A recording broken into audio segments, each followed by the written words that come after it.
कृपा सिन्धुभ्यैव च पतितानां पावनेभ्यो वैष्णवेभ्यो नमो नमः। नमो महावदन्याय कृष्ण प्रेम प्रदायते कृष्णाय कृष्ण चैतन्य नाम्ने गौरत्विषे नमः।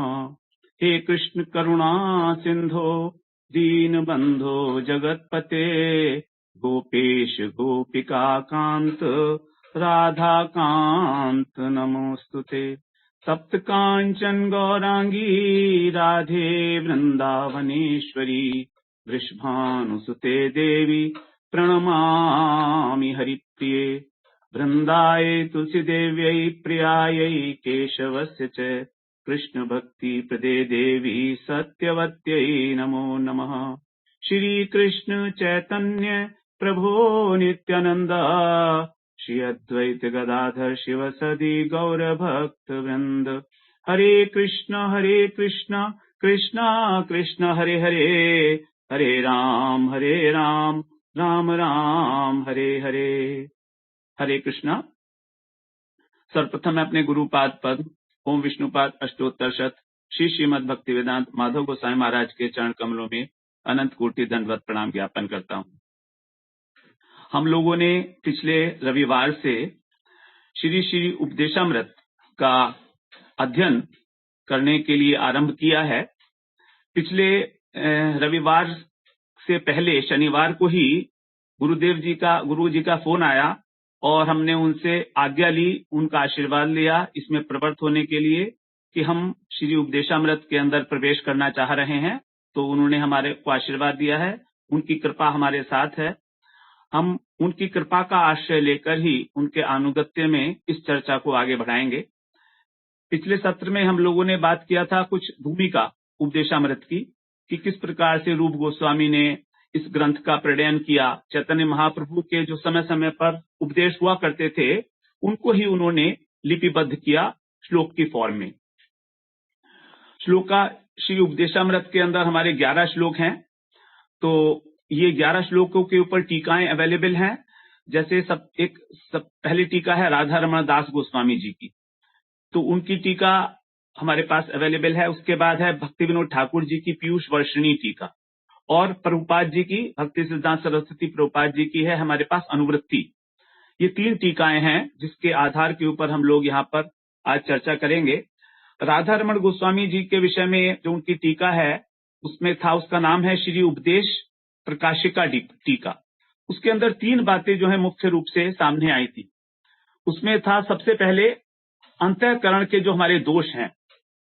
तो यदि हमारे अंतःकरण में दोष हैं, काम क्रोध लोभ मोह इत्यादि भरे पड़े हैं, तो उसमें शुद्ध भक्ति कहां से आएगी? क्योंकि भक्ति के रहने का स्थान भी हृदय है, और जो हमारे इस प्रकार के दोष हैं इनका स्थान भी हृदय है। तो भक्ति की जगह ही कहां है? वहां पर भक्ति का उदय नहीं हो सकता है। दूसरी बात उन्होंने कहा कि इन 6 वेगों को जो यहाँ पर अभी हम लोग श्रवण करेंगे, सहन करने के लिए, सहन करना केवल भक्ति में प्रवेश करने का अधिकार मिलता है। हम ये समझें कि इन 6 वेगों को सहन करके हमें भक्ति मिल जाएगी, ऐसा बिल्कुल नहीं। केवल अधिकार मात्र मिलेगा इन 6 वेगों को सहन करने का। इन 6 वेगों को हमें वश में नहीं करना है। इन वेगों को वश में नहीं किया जा सकता। जो ज्ञानी लोग हैं उसको वश में करते हैं, लेकिन हमारे यहाँ इसको सहन करने की बात की गई है। तो हमें तभी भक्ति राज्य में प्रवेश मिलेगा। कम से कम हम इनको सहन करने के लिए प्रयास तो करें। कम से कम हम इतना तो समझें कि ये वेग हैं क्या, क्योंकि अभी तो हम इस तथ्य से अनभिज्ञ हैं कि ये क्या वेग हैं। वेग क्या, किसको कहते हैं वेग? तीसरी बात उन्होंने बताई कि भक्ति में यदि हम आ जाते हैं तो फिर ये वेग धीरे धीरे अपने आप से शांत होते हैं। भजन क्रिया जब हम करते हैं तो हम लोग पहले एक बार श्लोक का उच्चारण करते हैं। प्रभु जी श्लोक लगा दीजिए। वाचो वेगम मनसः क्रोध वेगम जिह्वा वेगमुदरोपस्थ वेगम एतान वेगान यो विषयेत धीरा सर्वमपि माम पृथ्वीं स शिष्यात्। जो इन 6 प्रकार के वेगों को सहन करता है उसी को कहा गया धीर पुरुष, जिसके अंदर धैर्य है। तो धीर पुरुष जो है वो क्या करता है, सबसे पहले अपने वाणी के वेग को, वाचो वेगम, वाणी के वेग को, मन के वेग को, फिर क्रोध के वेग को, जिह्वा के वेग को, अर्थात अनेक अनेक प्रकार के व्यंजन, खट्टा मीठा पदार्थ खाने की जो इच्छा होती है, उदर का वेग और उपस्थ जननेंद्रिय का वेग, इसको जो सहन करने में समर्थ है, वही वास्तव में एतान वेगान यो विषेत धीर, विषेत माने सहन करना, वही व्यक्ति वास्तव में पृथ्वी पर जितने भी मनुष्य हैं सबको शिष्य बना सकता है। तो यहाँ पर जो गुरु हैं उनका यहाँ पर लक्षण बताया है कि किस प्रकार से हमारे जो गुरुदेव हैं उनके अंदर ये सब गुण होने ही चाहिए। अगर ये नहीं है तो फिर वो गुरु होने लायक नहीं है। और इस तरह का जो व्यक्ति है वो तो पूरी पृथ्वी को ही शिष्य बना सकता है, इसमें कोई संदेह ही नहीं है। अब यहाँ पर देखिए, सबसे पहले रखा गया वाणी का वेग। ये जो वाणी है हमारी, यही हमको सबसे ज्यादा परेशान करती है। जब हम पैदा हुए बचपन से ही जब बच्चा बोलना सीखता है तो सबसे पहले वो बोलना शुरू कर देता है और जिंदगी भर बोलता रहता है, कभी चुप ही नहीं होता है। बोलते हैं ना हम, जब बच्चे इस क्लास में जाते हैं तो कि आप लोग सब चुप होकर बैठो, शुरू शुरू में उंगली रखते हैं मुंह के ऊपर भी उसके हम लोग, है ना, तो चैटर बॉक्स बोलते हैं बच्चों को। और यही वेग जो है हमारा आगे बड़े होने तक भी चलता रहता है। जीभ में जब बोलने की इच्छा होती है तो इतनी खुजली मचती है कि जब तक बोलेंगे नहीं तब तक चैन नहीं पड़ता मन को। ऐसा है हमारे साथ, सबके साथ ये अनुभव है हमारा। इसीलिए यहां पर सबसे पहले कहा गया वाणी का वेग।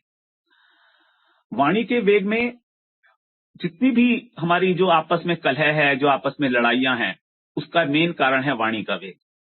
आप देखिए, महाभारत रामायण में जो भी लड़ाइयां हुई हैं वो सब इसी वाणी के वेग से हुई हैं। द्रौपदी ने दुर्योधन को कुछ शब्द बोल दिए थे, बस उसी के कारण सारा महाभारत युद्ध हुआ है। उसी प्रकार से सीता जी ने भी जब लक्ष्मण जी से कुछ कहा था तो ये राम रामायण का युद्ध हुआ, रावण का।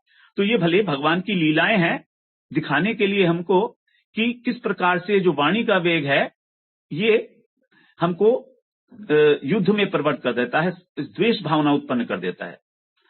स्टेटमेंट्स जो दिए जाते हैं, आजकल बड़ा फैशन चल गया है स्टेटमेंट्स देने का, कि उसने ये स्टेटमेंट दे दिया, फिर उसने काउंटर स्टेटमेंट दे दिया। ये सब वाणी के वेग हैं और इसी वाणी के वेग के कारण घर घर में कलह हो रही है। कोई घर ऐसा नहीं है जिसके अंदर कलह ना हो, क्योंकि ये युग जो है कलयुग है और कलयुग का मेन लक्षण है कलह। और कलह का आरंभ होता है वाणी के वेग से।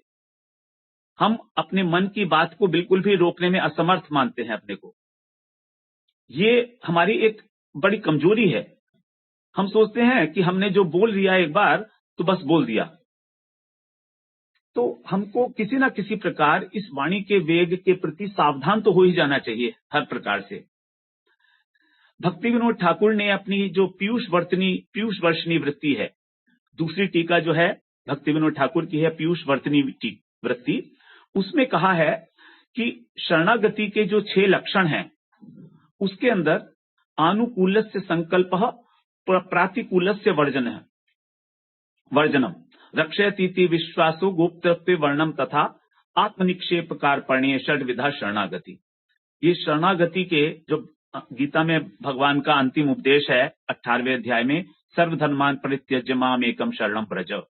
तो जब हम भगवान की शरणागति लेते हैं सर्वतो भावेन, सब प्रकार से, तो उसके 6 लक्षण का मतलब वो शरणागति 6 प्रकार से हमें दिखाई देगी। कैसे? अनुकूल से संकल्प, जो भक्ति के अनुकूल वस्तु है उसका हमें संकल्प करना है, और जो भक्ति के प्रतिकूल है हमें उसका वर्जन करना है, निषेध करना है, उसको ग्रहण नहीं करना है। तो यहाँ पर जो उपदेशामृत ग्रंथ है हमारा, इसमें दोनों बातें कही गई हैं। तो सबसे पहले यहाँ पर जो प्रतिकूल वस्तु है उसका वर्जन बताया। जैसे हम डॉक्टर के पास जाते हैं, आयुर्वेदिक डॉक्टर के पास स्पेशली, एलोपैथी वाले तो कुछ परहेज बताते नहीं है, तो आयुर्वेदिक डॉक्टर के पास जाएंगे तो सबसे पहले परहेज बताएगा कि क्या आप ये परहेज कर सकते हो, यदि ये परहेज कर सकते हो तभी मैं औषधि दूंगा तुमको। तो यहाँ पर जो है प्रतिकूल का वर्जन जो है सबसे पहले बता रहे हैं रूप गोस्वामी कि प्रातिकूलस्य वर्जनम। ये जो 6 प्रकार के वेग हैं ये हमारी भक्ति के प्रतिकूल हैं, हमारी भक्ति को अवरुद्ध करते हैं, हमें उसमें प्रवेश ही नहीं मिल सकता भक्ति राज्य में। तो भक्ति विनोद ठाकुर ने अपनी पीयूष वर्षिणी जो टीका है उसमें बताया कि शुद्ध साधु संग में जब हम भक्ति के अंगों का पालन करते हैं, नवधा भक्ति का, पंचधा भक्ति का, तभी हमारे वेग शांत होते हैं। अब देखिए नवधा भक्ति क्या है? श्रवणम, कीर्तनम, स्मरणम, भगवान के नाम का श्रवण करना, कीर्तन करना, उसका स्मरण करना। तो वाणी का जो वेग है हमारा तभी शांत होगा जब हम भगवत चर्चा करेंगे, जब हम भगवान का नाम लेंगे। तो देखिए अब भगवान का नाम लेकर देखिए, आप 2 घंटे, 1 घंटे लेकर देखिए भगवान का नाम, मंत्र का जाप करके देखिए, आप उसकी वाणी जो है अपने आप चुप हो जाएगी। उसके बाद आपको संसार के विषयों की बहुत चर्चा करने का ना तो अवकाश होगा और ना इच्छा होगी। ये प्रैक्टिकल हम कर देख सकते हैं। जो लोग साधन भजन करते हैं उन सबको इसका अनुभव है, उनको अनुभव है इस बात का कि वाणी के वेग को भी कंट्रोल किया जा सकता है यदि हम भगवान का गुणगान करें। किसी भी प्रकार से हमें देखना है कि हम जो कुछ भी बोल रहे हैं क्या वो भगवान से रिलेटेड है, क्या वो भगवान से रिलेटेड है, कहीं ना कहीं भगवत चर्चा है कि नहीं है। अन्यथा हम लोग क्या करते हैं, ग्राम्य चर्चा, इसकी बात कर ली, उसकी बात कर ली, निंदा करते हैं और इस प्रकार से निंदा करके, अपराध करके अपने को पतन के गर्त में डुबो देते हैं। और ये नहीं कि साधन अवस्था में में ही ऐसी घटनाएं होती हैं, बड़े बड़े लोगों तक ऐसी बातें देखी जाती हैं और देखी जा रही हैं कि वो लोग भी निंदा करने से कभी भी पीछे नहीं हटते, जरा भी पीछे नहीं हटते। और जब निंदा करने पर आते हैं तो आपको पता ही है कि बात को बहुत बढ़ा चढ़ाकर बताया जाता है और बढ़ा चढ़ाकर बताने में हम कितने अपराध कर बैठते हैं इसका हम अंदाजा भी नहीं लगा सकते। हमारी भक्ति कैसे हो पाएगी और क्या होगी जब हम इस प्रकार से निंदा के अंदर अपने वचनों को ही संयत नहीं कर पा रहे। यद्यपि हम भले ही चाहे बहुत कई लाख नाम करते हैं, 1 लाख, 2 लाख, 3 लाख नाम करने वाले हैं, लेकिन क्या वाचो वेगम हो गया है? वाच वेगम उसको सहन करने में समर्थ हैं? क्या अपने को रोकने में समर्थ हैं? तो इस प्रकार से सबसे पहले पीयूष वर्षिणी टीका में भक्ति विनोद ठाकुर जी ने यही कहा है। दूसरा एक बात उन्होंने और कही थी वहां पर, जब हमारी असत तृष्णा नहीं होगी तब हमारे को ये वेग नष्ट हो जाएंगे, 6 के 6 वेग। ये बात बड़ी इंपॉर्टेंट है। असत तृष्णा का मतलब है कृष्ण के अतिरिक्त किसी और वस्तु की कामना, कृष्ण के अतिरिक्त, कृष्ण के सुख के अतिरिक्त किसी और वस्तु की कामना। नंबर 2 विषय भोगों की कामना। नंबर 3 स्वर्ग की कामना और नंबर 4 मोक्ष की कामना। ये असत तृष्णा के 4 पार्ट्स बताए गए हैं। नंबर 1 कृष्ण से अतिरिक्त किसी और वस्तु की कामना, नंबर 2 स्वर्ग की कामना, सिद्धियों की कामना और मोक्ष की कामना। तो अभी हम लोग मोक्ष की कामना भी नहीं करते हैं, सिद्धि की कामना भी नहीं करते हैं, स्वर्ग की भी नहीं करते हैं, लेकिन विषय भोगों की कामना अवश्य करते हैं, मान सम्मान के रूप में कि मेरा नाम सबसे ऊपर आए। ये जो मान प्रतिष्ठा है ये बड़े बड़े भक्तों का भी पीछा नहीं छोड़ती है। वाणी का वेग का मुख्य कारण है हमारा वाणी कि हमारे अंदर इस प्रकार की असत तृष्णा है अपनी मान सम्मान को बढ़ाने के लिए कि मैं ही जाना जाऊं, सबसे ऊपर मेरा नाम आना चाहिए।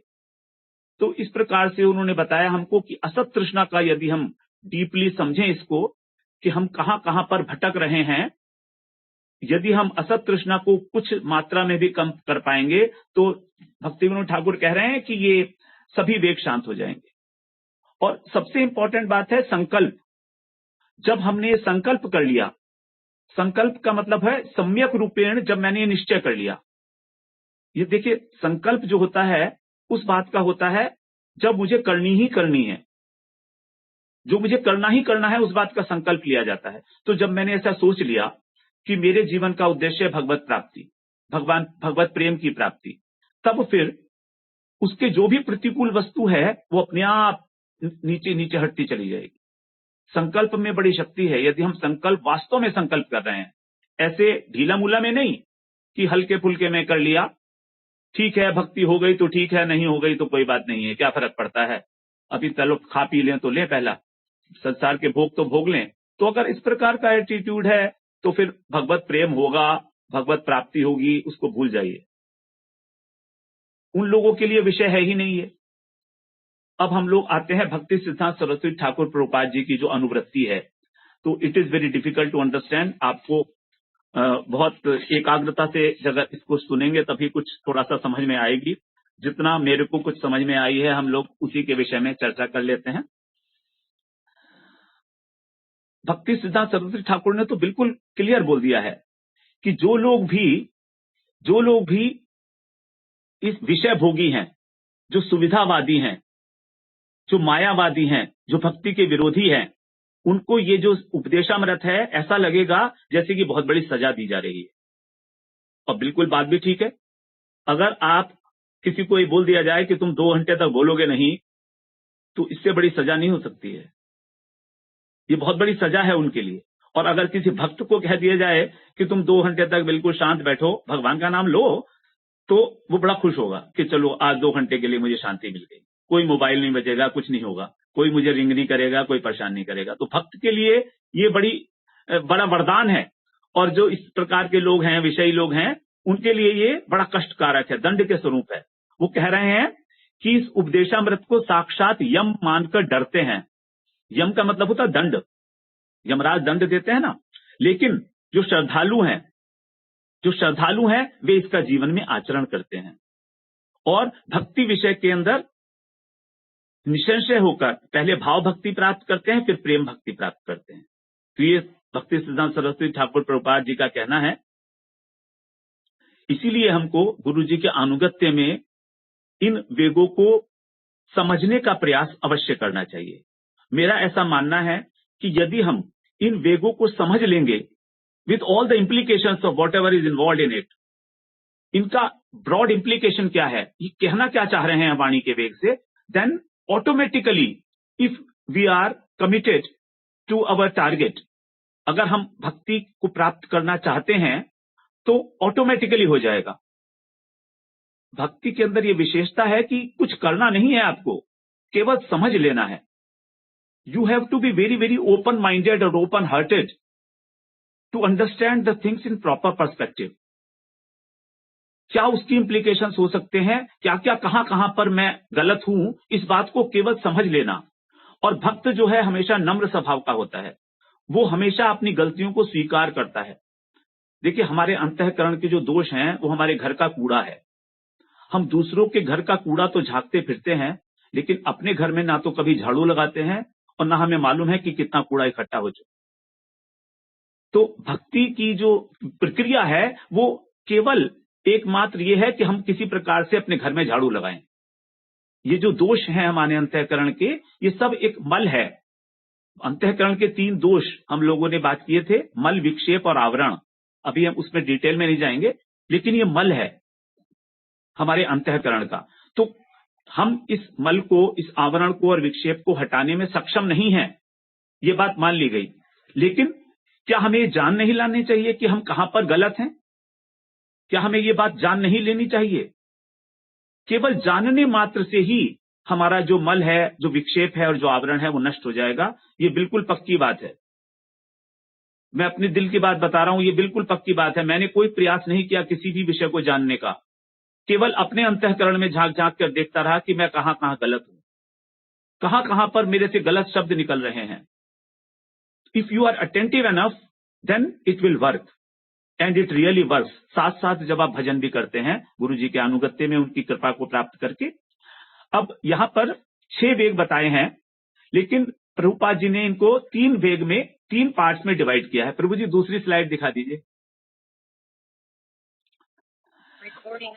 उसके अंदर प्रभुपाद जी ने 3 इसको कैटेगराइजेशन किया है, उस 3 का ही फिर फर्दर बाइफर्केशन किया गया है। तो सबसे पहले है हमारा वाणी का वेग, उसके बाद है मन का वेग और फिर है शरीर का वेग। तो वाणी का वेग जो है, मन का वेग है, उसके अंदर दोनों बातें आ गई। मन का वेग जो है उसमें मन का वेग भी आ गया और क्रोध भी आ गया, क्योंकि क्रोध भी तो मन में ही उत्पन्न होता है ना, तो उसके अंदर दोनों बातें आ गई। और शरीर का वेग 3 प्रकार का हो गया, जिह्वा का वेग, उदर का वेग और उपस्थ का वेग। तो हम इसको ब्रॉडली 3 पार्ट्स में डिवाइड कर सकते हैं, वाणी का वेग, मन का वेग और शरीर का वेग। मन का वेग 2 प्रकार का हो गया, अव्यक्त, अविरोध, प्रीतिजनक विश्वास, डिफिकल्ट वर्ड टू अंडरस्टैंड, एक जार्गन सा लगता है, जैसे मैथमेटिक्स में होता था ना, मैथमेटिकल जार्गन्स होते थे, वैसे ही एक शब्द है ये, बड़ा क्लिष्ट शब्द है। और दूसरा है व्यक्त विरोध युक्त क्रोध। उसके बाद शरीर के वेग में 3 पार्ट्स हो गए, जिह्वा, उदर और उपस्थ। अब हम पहले बात करते हैं वाणी के वेग के विषय में, और वाणी का वेग ही सबसे इंपॉर्टेंट है। अगर हम उसे समझेंगे तो बहुत सारी बातें समझ में आने लगेंगी। देखिए, वाणी के वेग के अंदर 3 पॉइंट्स उन्होंने बताए हैं हमको, तो उन 3 पॉइंट्स को समझना ही हमारे लिए बहुत दुष्कर है, और समझने का प्रयास करते हैं। निर्विशेष ब्रह्म ज्ञान संबंधी, निर्विशेष ब्रह्म ज्ञान संबंधी। निर्विशेष ब्रह्म क्या होता है? निर्विशेष ब्रह्म ज्ञान, ज्ञान जो है 4 प्रकार का बताया गया है। इसको शांतिपूर्वक श्रवण करेंगे। ज्ञान 4 प्रकार का बताया गया है। नंबर 1, जो केवल ज्ञान है। केवल ज्ञान का मतलब है वो केवल ब्रह्म को मानते हैं, बस भगवान को नहीं मानते, भगवान की सत्ता को ही स्वीकार नहीं करते, भगवान के सच्चिदानंदमय शिव श्री विग्रह को स्वीकार नहीं करते कि भगवान का श्री विग्रह है सच्चिदानंदमय, उस बात को स्वीकार नहीं करते। इस तरह के जो कैटेगरी के लोग हैं, बहुत सारे ऐसे दर्शन हैं, बहुत सारे ऐसे मत हैं जो भगवान को मानते ही नहीं है और चल रहे हैं। ये नास्तिकवादी है एक प्रकार से, और ये सब इनका अंत जो है बड़ा खराब है। दूसरे प्रकार के जो ज्ञानी, हम उसकी चर्चा नहीं कर रहे हैं, दूसरे प्रकार के जो ज्ञानी हैं, इनको हम बोलते हैं निर्विशेष ब्रह्म ज्ञानी। अब ये निर्विशेष ब्रह्म ज्ञानी 2 प्रकार के हैं, धीरे धीरे समझेंगे। निर्विशेष ब्रह्म ज्ञानी 2 प्रकार के हैं। देखिए, भगवान की 3 प्रतीतियां हैं, ब्रह्म, परमात्मा और भगवान। जो अद्वैत ज्ञान परतत्व है उसकी 3 प्रतीतियां हैं। प्रतीतियां का मतलब 3 प्रकार से वो प्रकाशित होता है अलग अलग लोगों के समक्ष, उनकी रुचियों के अनुसार। तो जो लोग ज्ञान की उपासना करते हैं उनके आगे वो ब्रह्म के रूप में है, जो लोग परमात्मा की उपासना करते हैं, नारायण की, उनके लिए परमात्मा के रूप में है, और जो भक्त हैं उनके लिए भगवान के रूप में है। ब्रह्मेति परमात्मेति भगवानीति शब्दते। तो ये जो सबसे पहली प्रतीति है भगवान की ब्रह्म के रूप में, उसी के विषय में बात की जा रही है, निर्विशेष ब्रह्म ज्ञान। यहां पर उस ब्रह्म में कोई विशेषता नहीं है। विशेषता का अर्थ है कि उसका ना कोई नाम है, ना कोई इसका रूप है, ना उसमें कोई गुण है, और ना उसमें कोई क्रिया है। ये 4 चीजें। विशेषता या तो नाम से होती है, या रूप से होती है, या गुण से होती है, या क्रिया से होती है, तो वो निर्विशेष है। अब जो इस प्रकार के मायावादी हैं उसमें 2 पार्ट्स हैं, एक तो है ब्रह्मवादी और एक है ज्ञान विद्ध वैष्णव।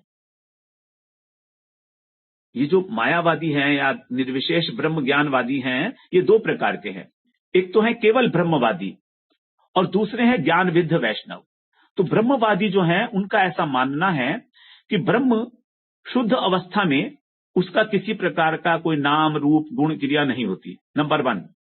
नंबर 2, जब ब्रह्म माया की विद्यावृत्ति से ग्रस्त होता है अपनी इच्छा के अनुसार, तब इस संसार का कल्याण करने के लिए समय समय पर अवतीर्ण होता है, संभवामी युगे युगे, राम और कृष्ण के रूप में, नरसिंह के रूप में।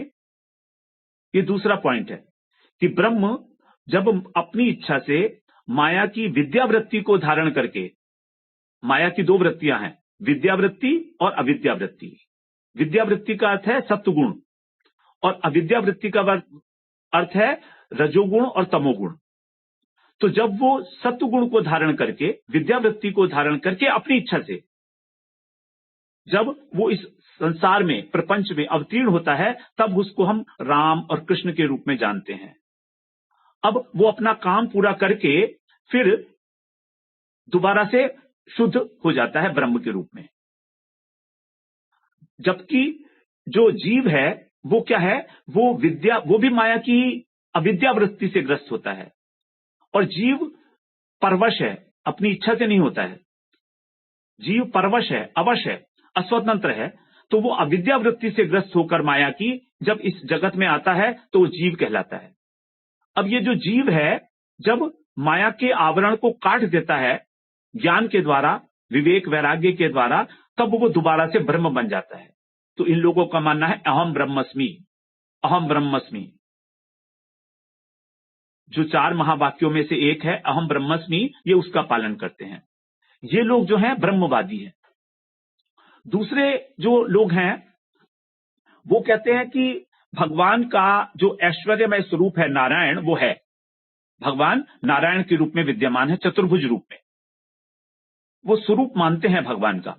अब वही नारायण जब माया की विद्यावृत्ति का आश्रय लेकर इस संसार में राम और कृष्ण के रूप में आते हैं, तो राम और कृष्ण का जो विग्रह है वो जड़ीय है। राम और कृष्ण का विग्रह माइक है, अर्थात वो माया के अंडर में है, ऐसा मानते हैं वो। तो नारायण तो निर्गुण है, माया से अतीत हैं, लेकिन राम और कृष्ण को वो सच्चिदानंदमय विग्रह नहीं मानते हैं। अब वो द्विभुज रूप जो है राम और कृष्ण का, वो जब आते हैं इस संसार में तो लेकर आते हैं, और जब उनका काम पूरा हो जाता है तो वो दोबारा नारायण बनकर चतुर्भुज रूप से चले जाते हैं। तो ये जो हैं, ये वाले हैं हमारे ज्ञान विद्ध वैष्णव। इनको भी वैष्णव कहा जाता है क्योंकि ये स्वरूप मानते हैं भगवान का, भगवान का श्री विग्रह को मानते हैं, लेकिन राम और कृष्ण को ये तीनों गुणों के अंतर्गत मानते हैं। ये है इनकी प्रॉब्लम। राम और कृष्ण को चिन्मय तत्व नहीं मानते, इसलिए इनको बोला जाता है ज्ञान विद्ध वैष्णव। ज्ञान के द्वारा जिनका वैष्णवत्व विद्ध हो चुका है, नष्ट प्राय हो चुका है, ये वास्तव में वैष्णव नहीं कहलाते हैं, ज्ञान विद्ध वैष्णव कहा गया इनको। ये लोग जो हैं पंचोपासना के अंदर आते हैं, तो ये विष्णु की उपासना करते हैं और इनको मोक्ष मिल जाता है। इस तरह के लोगों को मिल सकता है, अगर ये लोग अपने नहीं, इन लोगों को भी मोक्ष नहीं मिलता, दूसरे लोग हैं वो, तो मोक्ष इसको मिलता है। तो ये मायावादी कहलाते हैं दोनों ही। अब तीसरे प्रकार का जो ज्ञान है वो है गुणीभूता भक्ति, जो हम लोग भक्ति के चैप्टर के अंदर श्रवण किया है, गुणीभूता और प्रधानीभूता। तो गुणीभूता जो भक्ति है उसके अंदर वो क्या मानते हैं कि भगवान का स्वरूप नित्य है, राम और कृष्ण नित्य हैं, लेकिन उनकी इच्छा जो है वो मोक्ष की होती है कि हमको मोक्ष मिलना चाहिए। वो भक्ति नहीं करना चाहते हैं क्योंकि उसमें ज्ञान की प्रधानता है और भक्ति बहुत सूक्ष्म मात्रा में है। जैसे पानी, दूध के अंदर, पानी के अंदर जैसे थोड़ा सा दूध मिला दिया जाए तो पानी ही पानी है, लेकिन थोड़ा सा दूध है, तो इसलिए उनको बोला जाता है ज्ञान प्रधान गुणीभूता भक्त। तो ये जो तीसरे प्रकार के ज्ञानी हैं, इनको जो है सायुज्य मुक्ति मिल जाती है क्योंकि इनका भगवान के प्रति आदर भाव है, ये भगवान के श्री विग्रह को नित्य मानते हैं। चौथे प्रकार के जो हैं ये है हमारे ज्ञानी जो गीता के ज्ञानी हैं, आर्तो जिज्ञासुरर्थार्थी ज्ञानी च भर्तर्षभ। तो भगवान ने जो गीता में ज्ञानी शब्द की उल्लेख किया है वो इन्हीं चौथे प्रकार के व्यक्तियों के लिए किया है। ये लोग प्रारंभिक अवस्था में मोक्ष को चाहते हैं, भगवान के श्री विग्रह को नित्य मानते हैं, भक्ति को नित्य मानते हैं, लेकिन पहले पहले अगर यदि मोक्ष चाहते भी हैं तो इनको जब साधु संग मिलता है तब ये भगवान की भक्ति करते हैं। तो इस प्रकार से 4। तो हम यहां पर जो बात की जा रही है निर्विशेष ज्ञान, वो मायावादियों के लिए कहा गया है, जो दूसरी कैटेगरी वाले हैं। और दूसरी कैटेगरी वाले जो लोग हैं वो इस जगत के अंदर अधिकांश रूप से हैं, अधिकांश रूप से उन्हीं का बोलबाला है जो निर्विशेष ब्रह्म ज्ञान संबंधी बात करते हैं। वो कहते हैं कि हम भगवान में जाकर मर्ज हो जाएंगे, वो कहते हैं कि हम भगवान में जाकर, ब्रह्म में जाकर मिल जाएंगे। ऐसा कैसे संभव हो सकता है? गीता में भगवान ने स्पष्ट कहा है कि ममैवांशो जीव लोके जीव भूतः सनातन, जीव मेरा अंश है और वो सनातन है, और भगवान भी सनातन है और आत्मा भी सनातन है। अब जब आत्मा भी सनातन, सनातन का मतलब है सदा तनुति, जो सदा विस्तार को प्राप्त होगी, उसका कभी अंत नहीं है, नेवर, शाश्वत है। जैसे भगवान सनातन है ऐसी आत्मा भी सनातन है, तो कभी भी आत्मा का लोप नहीं हो सकता, आत्मा लीन नहीं हो सकती है, कभी भी नहीं हो सकती है, उसका अलग अस्तित्व रहेगा ही रहेगा। उसका कारण यह है कि आत्मा का एक ही कर्तव्य है, परमात्मा की सेवा करना। तो सेवक कभी भी सेव्य नहीं बनता, नौकर कभी भी मालिक नहीं बनता है। इस बात को यदि हम समझ लेंगे तो बहुत बड़ी समस्या हल हो जाएगी हमारी।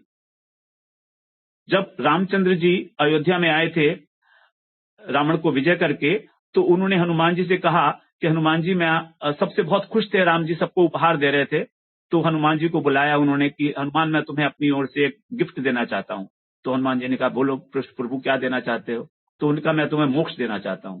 तो हनुमान जी ने अपने कान पकड़ लिए, कहते हैं नहीं नहीं, मेरे को मोक्ष नहीं चाहिए भगवान, मोक्ष देने पर तो मेरी सत्ता ही लोप हो जाएगी, मैं आपकी सेवा कैसे करूंगा?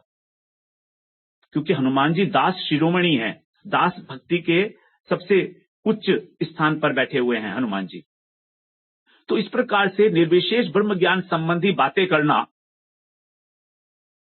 उन लोगों के प्रति, या उस तरह की बातें करना कि हम ब्रह्म बन जाएंगे, हम ये करेंगे, हमारे को इस जीवन से छुटकारा मिल जाए, ये सब निर्विशेष ब्रह्म संबंधी वाणी का वेग है। दूसरा आता है कर्मकांड संबंधी। ये कर्मकांडी लोग भी बहुत हैं जो यज्ञ करते हैं बड़े बड़े और भोगों की इच्छा करते हैं, जानते ही हैं हम लोग। ऐसे बहुत लोग हैं जो वेदों को मानते हैं, लेकिन वेदों को केवल कर्म कांड का ही एक उपाय मानते हैं कि किस प्रकार से हम इस संसार के अंदर विषय भोगों को एकत्र कर पाएं। तो ये कर्म कांड संबंधी बातें कि मैंने इतना बड़ा यज्ञ किया, मैंने ये किया, मैंने वो किया, ये सब भी वाणी का वेग है। तीसरा है अन्य विषय सुख भोग संबंधी, जो हम साधारण काम में कर्म करते हैं अपनी इच्छाओं को पूरा करने के लिए। आज पिक्चर होकर आते हैं, आज यहाँ पर जाएंगे, आज वहां जाएंगे, ऐसे ही बोलते रहते हैं बस कि मैं कहाँ गया था, मैं वहां अमेरिका गया था, मैंने वहां पर ये देखा था, वो देखा था। So many talks we are doing without any sense. ठीक है, आप गए थे, लेकिन बार बार उसकी पुनरावृत्ति क्यों कर रहे हैं? जैसे बोलते हैं ना कि बड़े होके आदमी सठिया से जाते हैं, तो वास्तव में देखें तो संसार के सारे लोग ही सठियाए हुए हैं, अनर्गल सी बातें करते हैं। इन बातों का कोई औचित्य नहीं है। Why to waste a single word from our mouth if it is not in the praise of the Lord? भगवान की अगर गुण गान नहीं कर रहा है हमारा कोई भी शब्द, तो क्यों निकल रहा है हमारे मुख से बेकार? क्या जरूरत है उसकी? Not required really. तो ये सब वाणी का वेग है। अन्य विषय सुख भोग संबंधी, हम लोगों की बड़ी इच्छाएं होती है, हमें ये भी भोग लूं, ये भी भोग लूं, उसी के बारे में चर्चा करते हैं। और टेलीविजन के ऊपर, मीडिया के ऊपर तो आजकल यही आता है और कुछ है ही नहीं, कितनी वैरायटीज हैं। तो ये जो कलयुग है, we have to be very very cautious in Kalyug. ये कलयुग बड़ा अच्छा है कि केवल भगवान के नाम से ही हमको धाम मिल जाता है, लेकिन डेंजर भी बहुत ज्यादा है इसमें, क्योंकि विक्षेप सबसे अधिक कलयुग के अंदर है, सबसे अधिक विक्षेप है कलयुग के अंदर। तो इस प्रकार का जो दृष्टिकोण है, ये वाणी का वेग कहलाता है। अब हम आते हैं दूसरे वेग के ऊपर, दैट इज कॉल्ड मन का वेग। मन का वेग भी बिल्कुल उसी से रिलेटेड है जो हम लोगों ने वाणी की बात की है। इसमें दो कैटेगराइजेशन किए गए हैं, अव्यक्त अविरोध प्रीतिजनक विश्वास। मन ही हमारा विश्वास करता है किसी भी वस्तु में, तो हम जिस चीज पर विश्वास करते हैं उस चीज के ऊपर बातें करते हैं। सबसे पहले कोई भी बात हमारे मन में आती है संकल्प विकल्प के रूप में, और फिर वो हमारी वाणी से प्रकट होती है, और उसके बाद फिर हमारी क्रिया में देखी जाती है, क्रियान्वित करते हैं हम। तो सबसे पहला रोल है मन का, फिर वाणी का, और फिर शरीर का। तो यहां पर हम लोग उस ऑर्डर में नहीं चल रहे हैं, क्योंकि जिस प्रकार से श्लोक में लिखा गया है उसी प्रकार से हम चल रहे हैं। तो मन के अंदर जो है हमारे किस बात का विश्वास है? क्या हमें ये विश्वास है कि भगवान का भजन करने का या कुछ भी करने का परमार्थ संबंधी केवल एक ही उद्देश्य है? क्या हमारा ये विश्वास है कि हम मर्ज हो जाएंगे भगवान में, लीन हो जाएंगे भगवान में? निर्विशेष ब्रह्म के प्रति विश्वास है हमारा कि नहीं? हम कहते हैं ना अधिकतर कि भगवान को हम नहीं मानते हैं, हम तो मानते हैं कि कोई एक बहुत बड़ी शक्ति है बस। अब जरा सोचिए, वो कहते हैं कि हम बहुत बड़ी शक्ति है, तो अगर शक्ति है तो शक्ति का अस्तित्व शक्तिमान के बिना कैसे होगा? सोचिए ना, वो कहां है शक्ति? हवा में तैरती है क्या? शक्तिमान के बिना शक्ति नहीं एग्जिस्ट कर सकती। एक वेरी सिंपल सी बात है, हमारा शरीर है, इस शरीर के अंदर कुछ शक्ति है। यदि मेरा शरीर ही नहीं है तो मेरे अंदर शक्ति कहां से आएगी? कहते नहीं, एक बहुत बड़ी शक्ति है, हम उस शक्ति को मानते हैं, मतलब उसका कोई नाम, कोई रूप, कोई गुण, कोई क्रिया नहीं है, ब्रह्म है वो, यही है वो निर्विशेष ब्रह्म। तो हमारी इस प्रकार की थोथली मान्यताएं, जिनको भगवत गीता में भगवान ने अच्छे तरीके से झिंझोड़ा है, अच्छे तरीके से झिंझोड़ा गया है भगवत गीता में इन मान्यताओं को। पूरी भगवत गीता ही हमारी इस प्रकार की जो दूषित मान्यताएं हैं, जो मिथ्या मान्यताएं हैं, उनको हटाने का प्रयत्न है भगवान के द्वारा। कृपावश हम पे कृपा करने के लिए वो सब कुछ कर रहे हैं। तो एक जो साधारण सी मान्यताएं हैं, इनसे थोड़ा ऊपर उठें। एक आवश्यकता है अब हमारे जीवन में। We should go beyond all those things. We should try to explore the real truth, कि रियल ट्रूथ क्या है। तो कह रहे हैं यहां कि निर्विशेष ब्रह्म ज्ञान के प्रति जो विश्वास है हमारा मन के अंदर, ये भी एक प्रकार की प्रीति है उसके प्रति। भले ही चाहे हम उसके लिए प्रयत्न नहीं कर रहे हैं, लेकिन 99% of the people of this world, they just believe in this only. अधिकतर यहां आने से पहले मैं भी ऐसा ही था, सोचते थे ब्रह्म में लीन हो जाएंगे, आंखें बंद करके प्राणायाम करके ध्यान लगा के अहम ब्रह्मस्मि करके मैं ब्रह्म बन जाऊंगा। तो ये निर्विशेष ब्रह्म ज्ञान के प्रति विश्वास होना अपने मन के अंदर, यही वाणी को जो है हमारे प्रेरित करता है बोलने के लिए उसके विषय में। नंबर 2, कर्म कांड के प्रति विश्वास। वही बात जो ऊपर आई है, पहले विश्वास होगा मन के अंदर, उसके बाद फिर उसकी चर्चाएं की जाएंगी, उसके बारे में एक्सप्लोर किया जाएगा कि क्या क्या कैसे कैसे किएंगे। प्रभु जी किन्हीं का माइक चल रहा है? श्याम सुंदर दास जी का माइक चल रहा है प्रभु जी।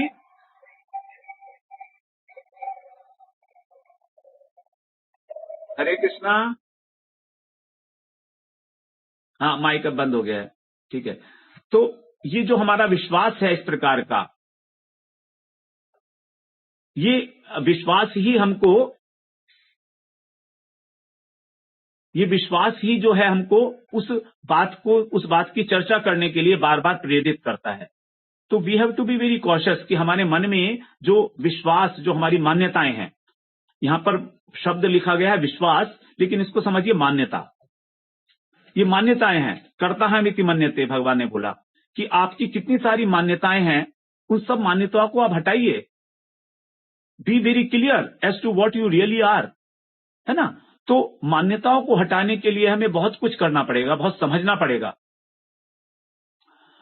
तो ये दूसरा हो गया हमारा मन का वेग, हमारा हो गया इस प्रकार से विश्वास कर्मकांड के प्रति। और तीसरा वेग हमारा हो जाता है अन्याभिलाषी व्यक्तियों के विश्वास के प्रति विश्वास। ये वही है जो ऊपर वाणी में आया है। देखिए, प्रभुपाद जी ने 3 प्रकार की कैटेगरीज बनाई हैं, इसको एक बार समझें। नंबर 1 ज्ञानी, नंबर 2 कर्मी, और नंबर 3 अन्याभिलाषी। ज्ञानी, कर्मी और अन्याभिलाषी, ये 3 प्रकार के लोग हैं। बस इन्हीं 3 प्रकार के लोगों के जो विचारधारा है, जो उनका विश्वास है, जो उनकी मान्यताएं हैं, वो मान्यताएं और उसी के विषय में चर्चा करना, वही वाणी का वेग है। तो अन्याभिलाषी का मतलब है अन्य अभिलाषी, मतलब कृष्ण की अभिलाषा को छोड़कर संसार की किसी अन्य वस्तु के प्रति अभिलाषा रखना। यहां पर जो हमारे जीवन निर्वाह के लिए आवश्यक वस्तुएं हैं, उसकी बातें नहीं करी जा रही हैं, इसको अन्यथा बिल्कुल नहीं लेना चाहिए हमको, लेकिन अभिलाषा तो हमारे हृदय की एक ही होनी चाहिए। प्रभु जी प्रेजेंटेशन लगा दीजिए अगर हो सके तो। हरे कृष्णा प्रभु जी। तो इस प्रकार से ये अन्याभिलाषी व्यक्तियों के विचारों पर विश्वास।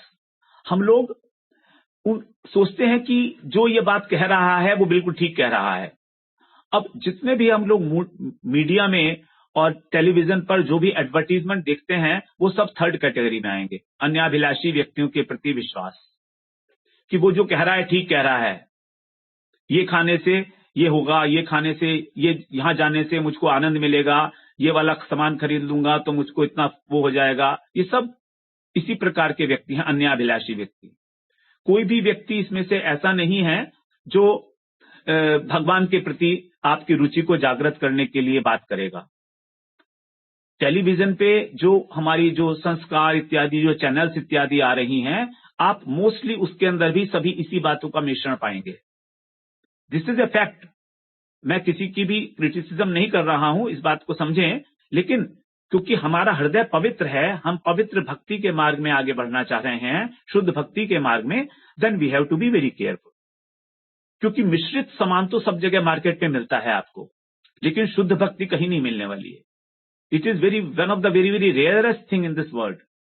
जैसे कोहिनूर होता है, डायमंड होता है, जैसे it is very rare commodity. और नकली तो इमिटेशन तो बहुत मिलेगा आपको इस दुनिया के अंदर। तो सब कुछ ही मिश्रित हो चुका है। भक्ति भक्ति भक्ति के नाम से ही और बाकी चीजों की सेल की जा रही। तो we have to be cautious about it, कि हम कहीं पर गलत फंस ना जाएं। हमें ये जानना पड़ेगा कि शुद्ध भक्ति क्या है। इसके लिए बिना हम शुद्ध भक्ति को जाने ये नहीं समझ सकते कि मिश्रित भक्ति क्या होती है, और मिश्रित को जाने बिना ये नहीं समझ सकते कि शुद्ध क्या होती है। तो मिश्रण किस प्रकार का हो रहा है वो हमें समझना चाहिए। ये हो गया हमारा अव्यक्त अविरोध प्रीतिजनक विश्वास। यहां पर कोई विरोध नहीं है। देखिए, इन वस्तुओं का विरोध नहीं किया जा रहा है, बस मन मन में ही उसको रखा जा रहा है। अव्यक्त है वो, हमारे दिल के अंदर मान्यता बैठी हुई है, और हम उस मान्यता को बाहर निकालकर उसे एग्जामिन करने के लिए भी तैयार नहीं है। This is the tragedy with us. हमारी जो मान्यताएं हैं, मेरा ऐसा सोचना है कि हमारी जो मान्यताएं हैं इस प्रकार की, उन मान्यताओं को अपने हाथ में रख के और हमें उनका इन्वेस्टिगेशन करना चाहिए, वेदर आई एम राइट और रॉन्ग हियर। क्या ये बात ठीक है? अगर ये ठीक है तो मुझे अभी तक मेरा हृदय शुद्ध क्यों नहीं हो रहा है? क्या प्रॉब्लम है मेरे अंदर? ये अगर मैं मानता हूं और ये बात अगर ठीक है, तो मुझे उपलब्धि क्यों नहीं हो रही है प्रेम की? मेरा हृदय क्यों नहीं पिघल रहा है भगवान का नाम सुनकर? ऐसा तो हम कभी सोचते नहीं है। हम तो सोचते हैं कि हम जो सोचते हैं बस वही हमेशा ठीक तो सोचते हैं। तो कह रहे हैं कि ये अव्यक्त है। हम किसी पर्टिकुलर विश्वास को, किसी पर्टिकुलर मान्यता को पकड़ कर बैठे हुए हैं, जकड़े हुए हैं, उसको जरा सा भी हिलाने डुलाने के लिए तैयार नहीं है। कोई कहता भी है अगर कुछ तो तैयार नहीं होते सुनने के लिए, क्योंकि हमारी मान्यता हिल जाएगी तो समझ लीजिए मेरा अस्तित्व हिल गया। मेरे विचार जिसके ऊपर मैं 50 साल से काम कर रहा था, है ना, मैं अभी तक शिव जी को जल चढ़ा रहा था, मैं माता की पूजा कर रहा था, ये तो सब हिला देंगे 2 मिनट के अंदर। मेरा तो सारा संसार ही डोल मटोल हो जाएगा, डामाडोल हो जाएगा। तो हम लोगों ने कभी एग्जामिन ही नहीं किया कि मुझे मिला क्या है सब कुछ करके। तो इसी के लिए कह रहे हैं वो प्रीतिजनक विश्वास, मेरी उनके अंदर दृढ़ प्रीति है उन मान्यताओं में। फिर दूसरा कह रहे हैं व्यक्त विरोध युक्त क्रोध। यहां पर अब हमारा जो तीसरा वाला जो हमारा है, वाणी वेगम वाचो वेगम मनसः क्रोध वेगम। ये क्रोध तो हम जानते ही हैं, क्रोध के विषय में ज्यादा चर्चा की भी आवश्यकता नहीं है। जब हमारी कोई भी इच्छा पूरी नहीं होती तो हमें क्रोध आता है, हमारे मन की बात नहीं होती तो हमें क्रोध आता है। क्रोध तो एक ऐसी चीज है जो हमारे नाक पर हमेशा रखा रहता है। थोड़ा सा किसी ने कुछ कर दिया, बस हमको एकदम क्रोध आ जाता है। और क्रोध ना भी आए तो कंप्लेंट्स तो करने ही लगते हैं हम लोग। 2 घंटे के लिए बिजली चली जाएगी तो पूरे इलेक्ट्रिकल डिपार्टमेंट को ही कोसने लगेंगे, पूरी गवर्नमेंट ऑफ इंडिया को ही कोसने लगते हैं हम लोग। We are the complaint masters, सबसे नंबर 1। तो जो कंप्लेनिंग एटीट्यूड है ये भी एक क्रोध का ही इनिशियल फॉर्म है। क्रोध कहां से आता है? पहले तो हम लोग को शिकायत होती है ना, कुछ उससे प्रॉब्लम होती है उस व्यक्ति से, उस व्यक्ति की बातों से, उसकी घटनाओं से। स्वीकार हमारे अंदर खत्म हो गया है, हम लोग स्वीकार नहीं करते किसी भी बात। जब तक हम स्वीकार करना नहीं सीखेंगे हमें क्रोध से छुट्टी नहीं मिल सकती है। तो क्रोध अपने आप में ही एक बहुत बड़ा विषय है। जब तक हम इस क्रोध को समझेंगे नहीं, इसका मैकेनिज्म क्या है, how it works and why it happens, we will not be able to understand it, we will not be able to control it. हमें कंट्रोल नहीं करना है वास्तव में क्रोध को, और ना ही करने की आवश्यकता है। क्योंकि क्रोध को भगवान ने बोला है गीता में कि वो चोर है, डाकू है, वो शत्रु है हमारा। हमारे बिना देखे हमारे हृदय के अंदर आकर बैठ जाता है और हमारी संपत्ति लूटता है। तो कहते हैं देखो तुम जागरूक हो जाओ केवल, बस। अब कभी भी जो चोर है वो कभी भी, अगर हम जागरूक है तो अंदर हृदय में नहीं आ सकता हमारे। वंस वी आर अवेयर कि अब देखो ये मेरे को क्रोध आने वाला है, अथवा क्रोध आ गया है तो अब आया है, इसको मुझे नहीं करना चाहिए, इस बात की जागरूकता। अगर जागरूकता है तो क्रोध शांत हो जाएगा ऑटोमेटिकली। फिर दूसरा है कर्म करके भी उसका फल नहीं मिलने पर। हम लोग कर्म करते हैं और फल नहीं मिलता है तो इरिटेट करते हैं, अथवा कुछ गलत हो जाता है, ठीक तरीके से नहीं किया, हमारे सबऑर्डिनेट ने कोई काम उसको दिया था, नहीं कर पाया, वो उसकी कैपेबिलिटी नहीं थी, तो अननेसेसरी उस पर क्रोध करते हैं। जहां तक आवश्यक है उसको समझाने के लिए क्रोध करना जरूरी है, वो ठीक है।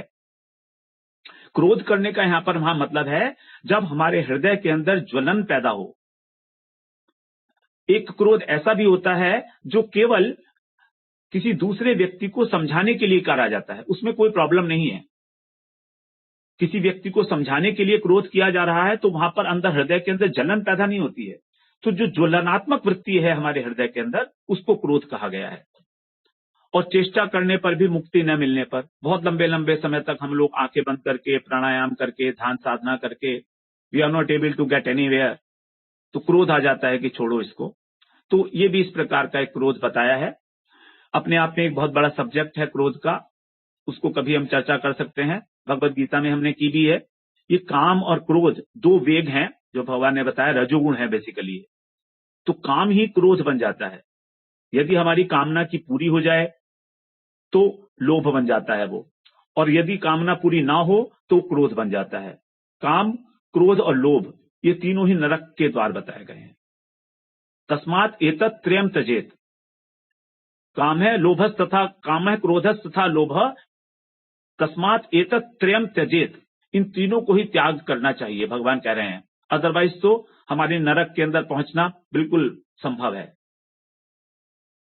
उसके बाद कह रहे हैं शरीर का वेग।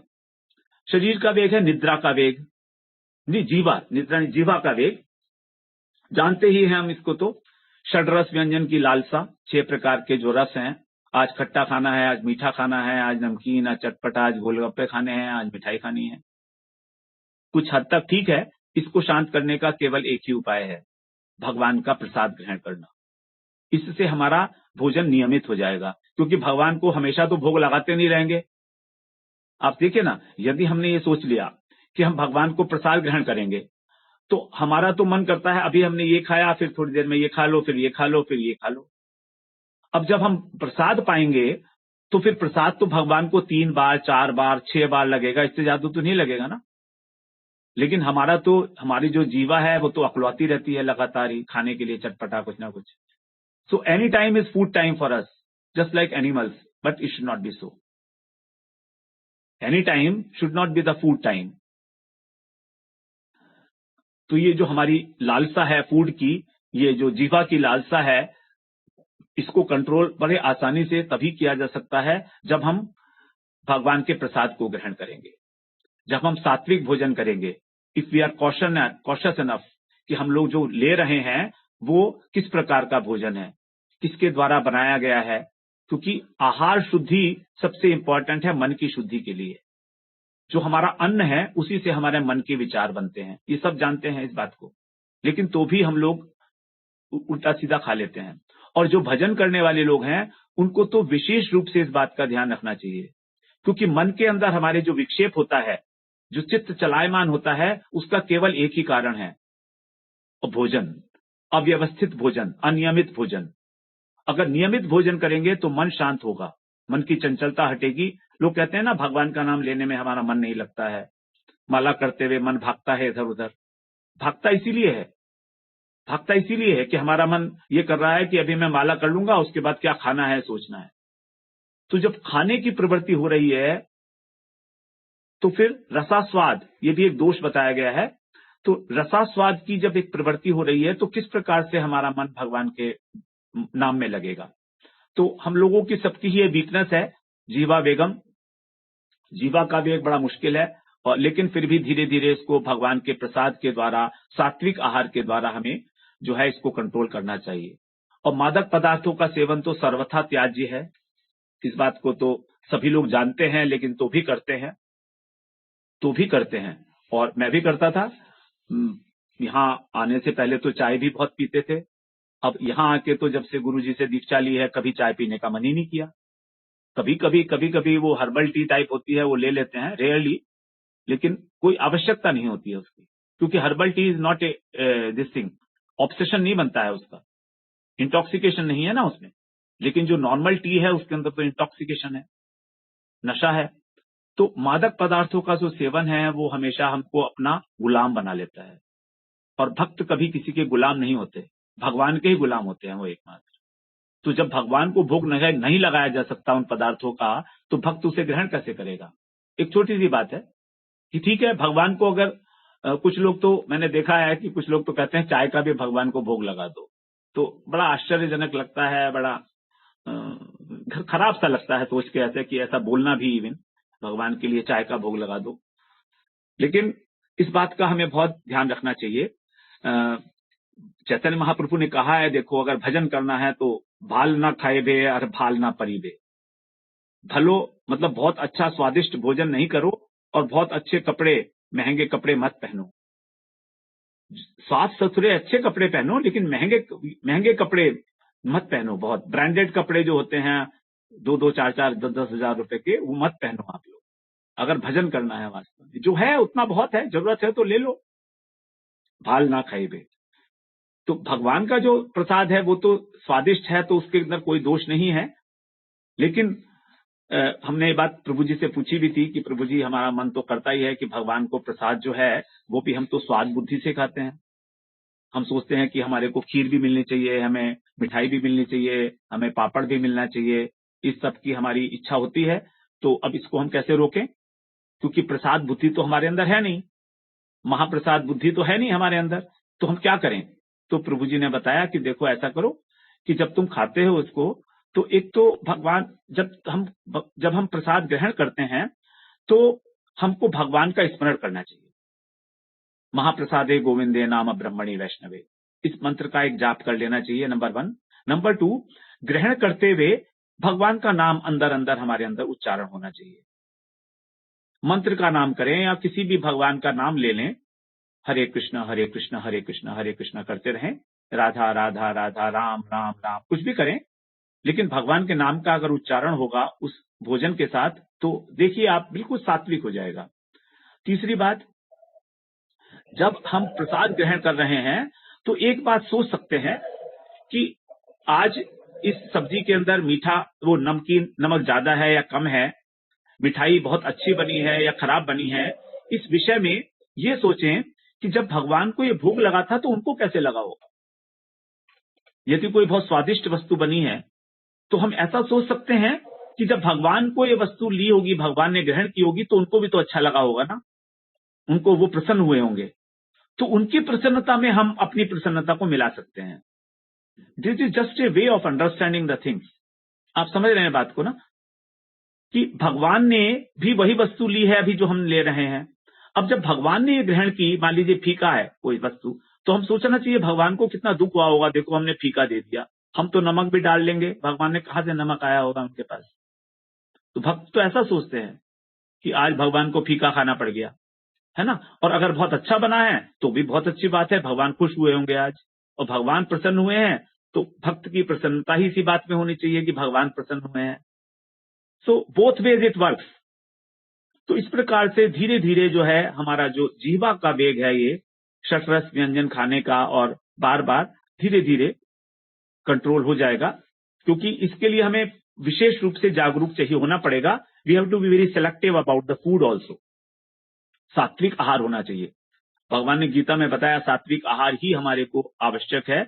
जो रस्या स्निग्धा स्थिरा हृदया आहारा सात्विक प्रिया आयु सत्व बल आरोग्य। तो इस प्रकार का जो आहार है वो हमको लेना चाहिए। फिर इसके बाद आता है शरीर के वेग में मादक पदार्थों का सेवन हो गया, उदर का वेग।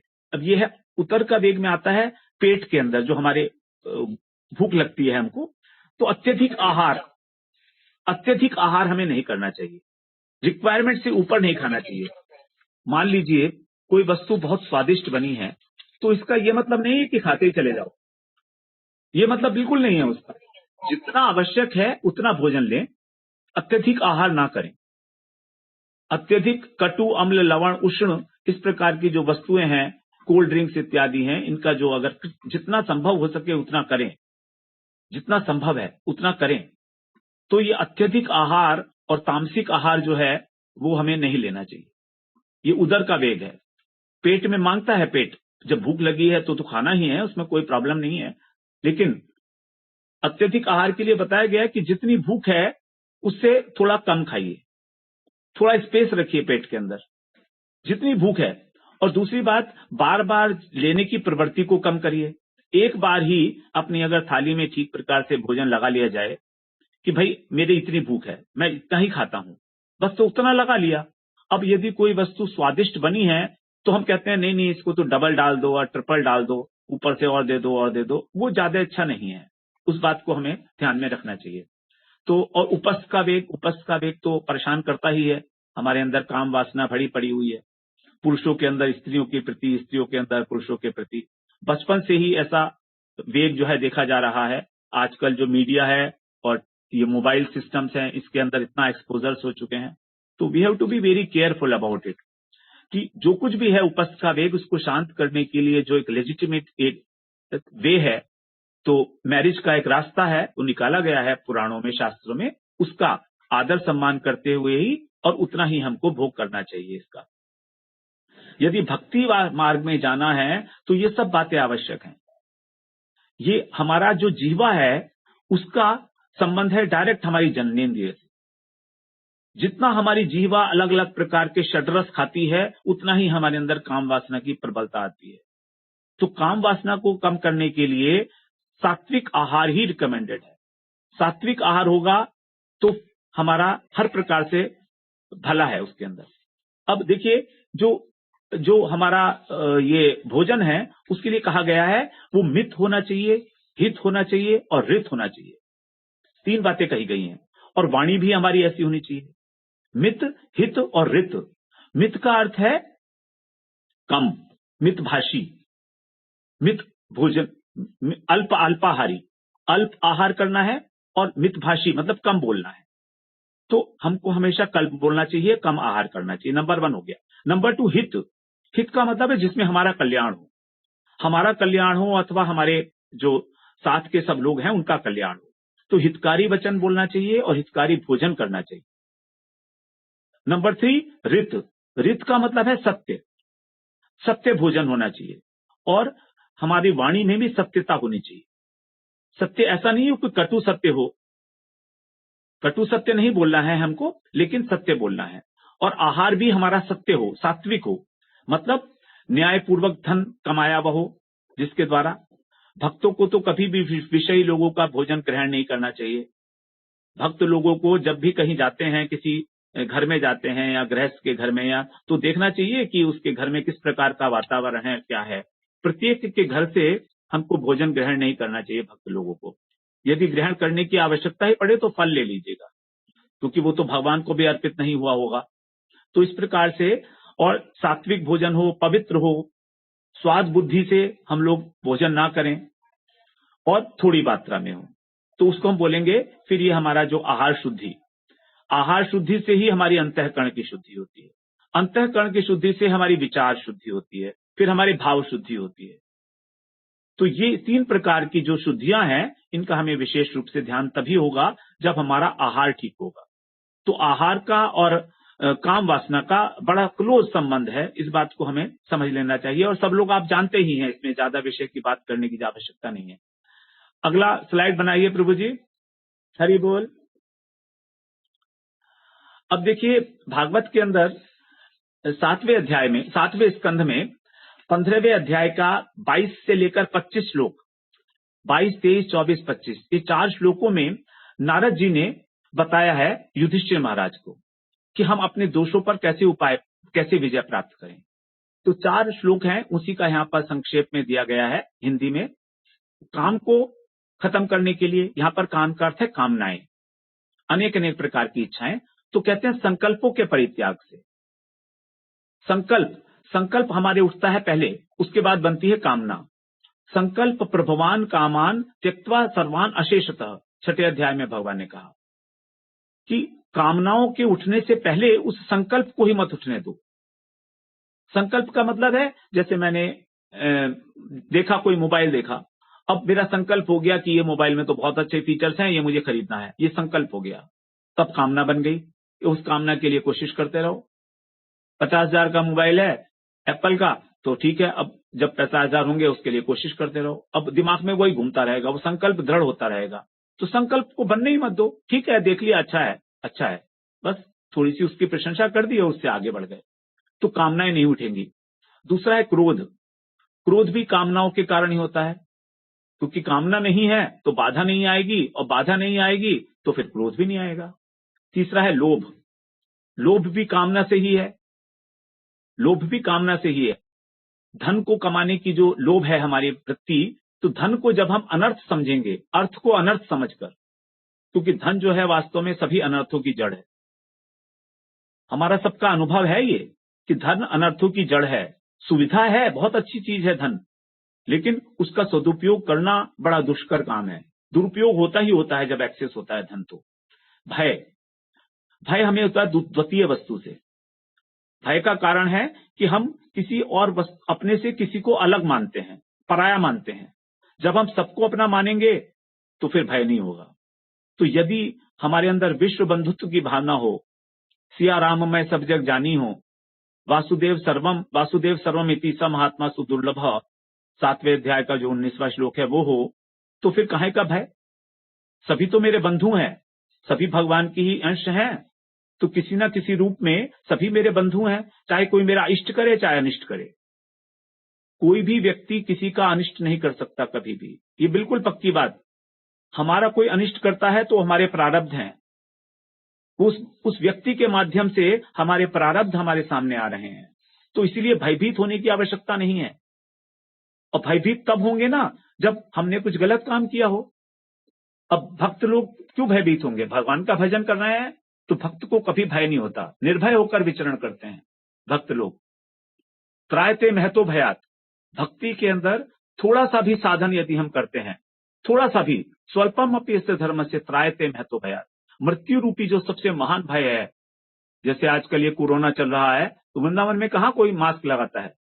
जो बाहर से आते हैं लोग वही मास्क लगा के घूमते हैं। यहाँ पर मृत्यु आ जाए कोई बात नहीं है, स्वीकार है, आएगी तो वृंदावन धाम में है, भगवान के धाम में है, भगवान के धाम की प्राप्ति होगी। ये तत्व विचार जब तक हमें समझ में नहीं आएगा कि हम भगवान के सेवक हैं, हम भगवान के जो है दास हैं, तब तक हमको भय से उपरति नहीं हो सकती। और इसका एक 11वें स्कंध में भागवत में बताया है कि गुरु की जो सेवा है, जब भगवान मानकर उनको, तब हमारी भय से उपरति होती है। भयम द्वितीय अविनेश तहस्यात्। तो जो दूसरा व्यक्ति की हमारे अंदर माया के कारण हम दूसरे व्यक्ति को जो मान रहे हैं कि वो मुझसे अलग है, यही एक कारण है भय का। शोक और मोह, ये भी आत्म अनात्म विवेक के द्वारा जाएगा। अर्जुन को यही दोनों बातें हुई थी गीता में। उनको मोह हो गया था, कुटुंब से मोह था और शोक हो रहा था उनको। तो कैसे गया उनका? जब भगवान ने स्टार्ट में ही उनको आत्मा अनात्मा का जो है उपदेश दिया, आत्मा का, कि तुम आत्मा हो, तुम शरीर नहीं हो। सबसे पहले दूसरे अध्याय के 11वें श्लोक में जब भगवान ने उपदेश देना आरंभ किया, तो 20 श्लोक जो हैं इसी के कहे, सांख्य योग के, आत्मानात्म विवेक के। यही है अध्यात्म विद्या। उसके बाद दंभ जाएगा हमारा जब वैष्णव की सेवा करेंगे हम। शरीर, मन और वाणी तीनों से सेवा होती है वैष्णव की, केवल धन से ही नहीं होती है संतों की सेवा। हम सोचें कि हम उनके पैर दबा रहे हैं या हम उनकी कुछ सहायता कर रहे हैं, उनको भोजन करा रहे हैं या कुछ करा रहे हैं, वो सहायता है, ऐसा नहीं है। सब प्रकार से गुरु की और संतों की सेवा होती है, वाणी से भी होती है और मन से भी होती है और धन से भी होती है, शरीर से भी होती है। योग के विघ्न, भगवान से जो योग स्थापित करना है मौन के द्वारा होगा, वाणी के वेग को रोककर, हिंसा, शरीर और प्राणों को निश्चेष्ट करके। शरीर और प्राणों में ज्यादा क्रिया नहीं होनी चाहिए हमारे अंदर। जहां हमें भगवान की सेवा करनी है वहीं पर ही हमको क्रिया करनी चाहिए शरीर से ज्यादा।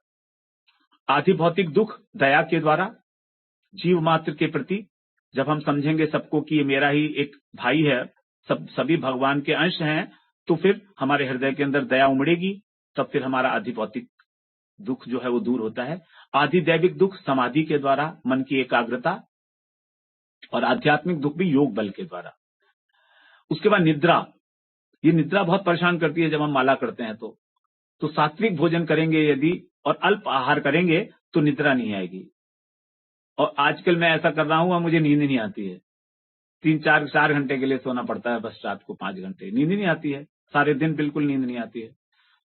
स्थान और संग ये दोनों भी आवश्यक हैं। स्थान कहां पर आप रह रहे हैं, उसके बाद रजोगुण और तमोगुण के द्वारा सत्वगुण के द्वारा रजोगुण और तमोगुण को दबाना है। हम लोग गीता में 14वें अध्याय में ये बात श्रवण कराए हैं कि किस प्रकार रजोगुण और तमोगुण के ऊपर विजय प्राप्त की जा सकती है।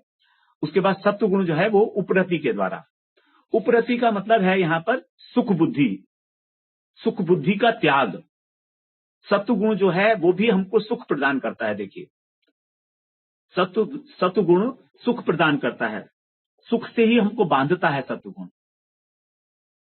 और उस सुख बुद्धि का हमें त्याग करना चाहिए। क्योंकि जब हमारे अंदर दो प्रकार से हमको सत्वगुण बांधता है जगत से, सुख संगेन बदनाति, ज्ञान संगेन चानघ।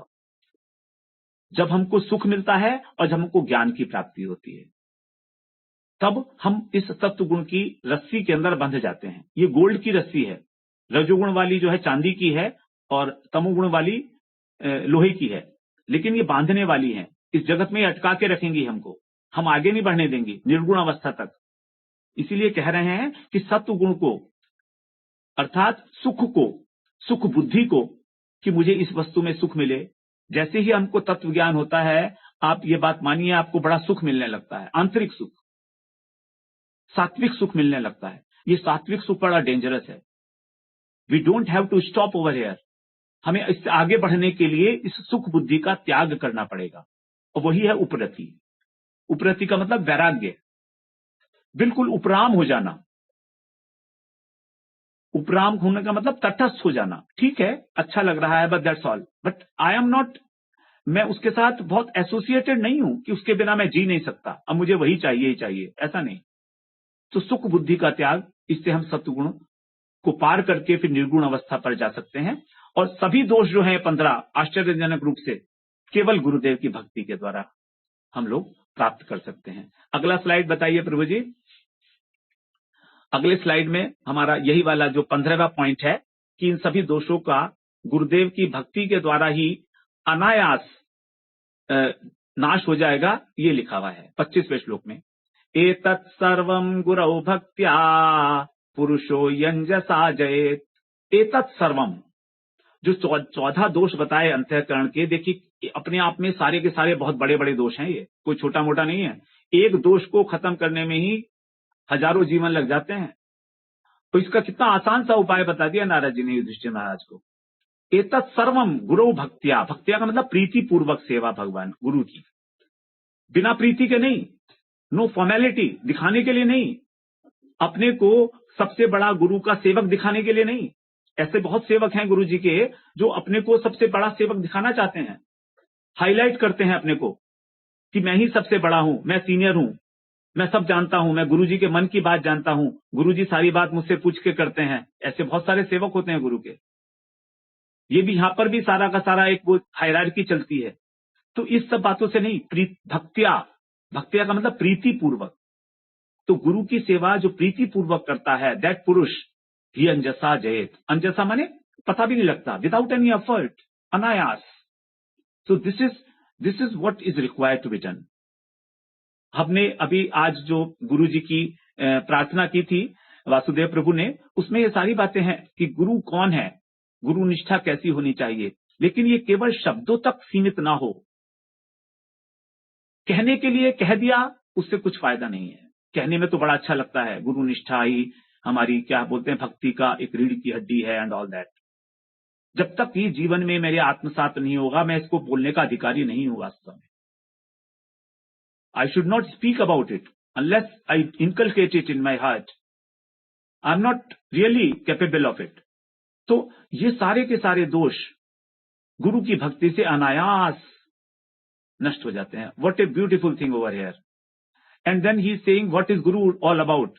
यस्य साक्षात् भगवती ज्ञानदीप प्रदे गुरौ मर्त्या सद्धि श्रुतम तस्य सर्वम कुंजर शौचवत्।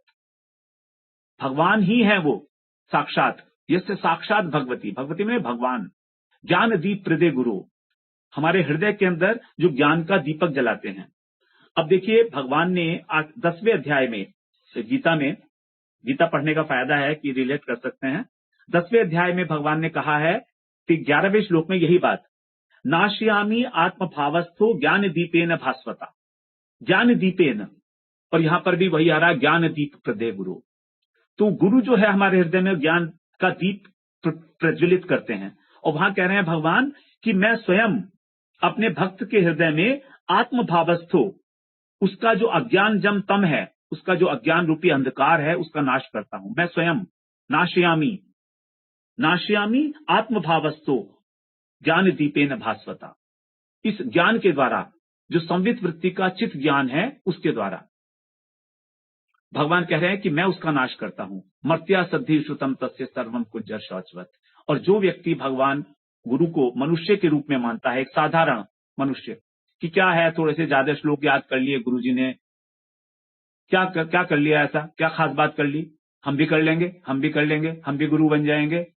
तो जो ऐसा सोच रहा है, उसका सारा शास्त्र ज्ञान कुंजर शौचवत, हाथी के स्नान के बराबर हो जाता है।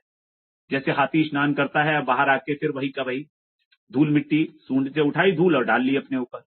तो बिल्कुल हमारा जो शास्त्रीय ज्ञान है वो बिल्कुल वैसा ही हो जाता है जैसा सर्वम कुंजर शौचवत।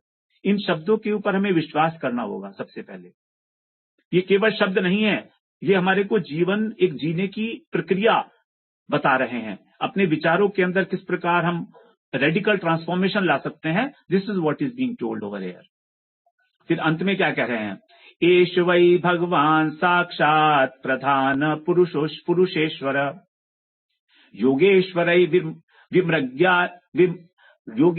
विमृग्याघ्री लोकोयम मन्यते नरम। बड़े बड़े योगेश्वर जिनके चरणों का अनुसंधान करते हैं, अंघ्री का मतलब है चरण, विमृग्य का मतलब है अनुसंधान करना, विशेष रूप से अनुसंधान करते हैं बड़े बड़े योगेश्वर जिनके चरण कमलों का, वे भगवान कौन है, प्रधान और पुरुष के ईश्वर। प्रधान का अर्थ है यहाँ पर प्रकृति, जो भगवान ने 13वें अध्याय में बताया गीता में, प्रकृति पुरुष विवेक। तो प्रकृति और पुरुष के ईश्वर हैं, प्रकृति भी उनकी है और पुरुष भी उनका है, ऐसे अधीश्वर भगवान, वे भगवान जो है वही गुरुदेव के रूप में प्रकट हुए हैं। एंड हम उसको क्या मानते हैं, यम मन्यते नरम, हम उनको साक्षात, हम उनको सब सोचते हैं कि साधारण मनुष्य हैं। तो गुरु के अंदर गुरु बुद्धि रखना, यही वास्तव में भगवत बुद्धि रखना, यही वास्तव में हमारे अंतःकरण के दोषों को very very immediately it is going to wave off. Next slide Prabhu ji, we have got 5 minutes more. Hari बोल। We will complete the slides, I feel कर सकते हैं। तो वेगों को शांत करने का उपाय भगवान ने बताया गीता में, तप है, वाणी का तप, मन का तप और शरीर का तप। इसकी परिभाषा दी है भगवान ने, अनुद्वेग करम वाक्यम सत्यम प्रियम हितम चयत स्वाध्याय अभ्यसनम चैव वाग्मयम तप उच्यते।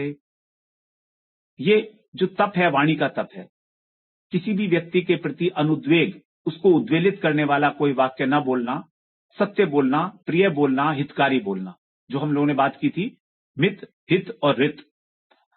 स्वाध्याय अभ्यसनम चैव, पुराणों का स्वाध्याय करना, उनका अध्ययन करना, दिस इज द वाणी का वेग। अगला है मन है प्रसाद है सौम्यत्वम, मन की प्रसन्नता। हमारे मन की प्रसन्नता तभी एंश्योर हो सकती है जब हमारे अंदर कोई क्रोध, किसी प्रकार की कोई द्वेष भावना ना हो, किसी प्रकार का कोई राग द्वेष ना हो, तभी हमारा मन प्रसन्न रह सकता है। सौम्यत्वम, मौनम आत्म विनिग्रह। मौन का मतलब है चुप होना नहीं है, मौन का मतलब है भगवान का नाम लेंगे हम लोग, और जितना आवश्यक है भगवत चर्चा ही करेंगे, और ग्राम्य वार्ता नहीं करेंगे, अधिक से अधिक जितना आवश्यक है उतना। भाव संशुद्धि रीति तपो मानसम उच्यते। भाव की संशुद्धि हम लोगों ने चर्चा की, पहले आहार शुद्धि, उसके बाद फिर विचारों की शुद्धि और फिर भाव की शुद्धि। तो भाव की शुद्धि तभी होगी जब हमारी आहार शुद्धि होगी। देव द्विज गुरु प्राज्ञ पूजनम शौचमार्जवम ब्रह्मचर्यम अहिंसा च शारीरम तप उच्यते। शरीर का तप क्या है, देवता की पूजा करना, भगवान की, द्विज ब्राह्मणों की पूजा, वैष्णवों की पूजा करना, गुरु की पूजा, प्राज्ञ जो महापुरुष हैं उनकी पूजा करना, यही है शरीर का तप। शौचम पवित्रता, अपनी अंदर और बाहर की, आर्जवम मन की निष्कपटता, सरलता, ऐठ नहीं होनी चाहिए हमारे अंदर, एटीट्यूड नहीं होना चाहिए। ब्रह्मचर्यम अहिंसा च शारीरम तप उच्यते, ब्रह्मचर्य का पालन और अहिंसा। नेक्स्ट स्लाइड प्रभु जी।